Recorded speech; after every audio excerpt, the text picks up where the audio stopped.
Les forces armées russes ont réussi à libérer la ville de Kourakovo, une opération marquée par un contact direct à une distance d'1,5 mètre à 2 mètres.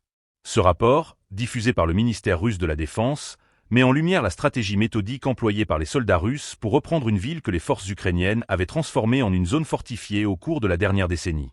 Des images montrent la prise d'immeubles de grande hauteur, symbole de cette lutte acharnée.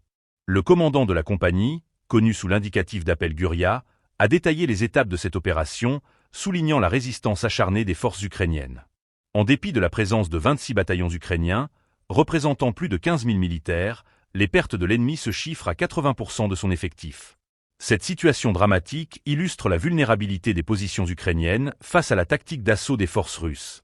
La libération de Kourakovo a des conséquences majeures sur le terrain, compliquant considérablement le ravitaillement des forces ukrainiennes dans la direction de Donetsk.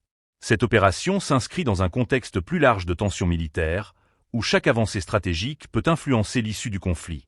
Les forces russes, par leur succès à Kourakovo, ont non seulement renforcé leur position, mais ont également mis en lumière les défis auxquels font face les forces ukrainiennes dans un environnement de plus en plus hostile.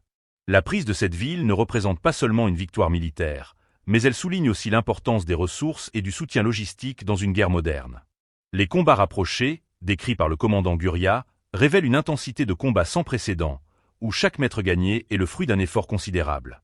Alors que les forces russes continuent leurs opérations, la situation dans la région demeure tendue et incertaine. Les répercussions de cette libération pourraient se faire sentir dans les jours et semaines à venir, alors que les deux camps se préparent à de nouvelles confrontations. La dynamique du conflit est en constante évolution, et chaque mouvement sur le terrain mérite une attention particulière.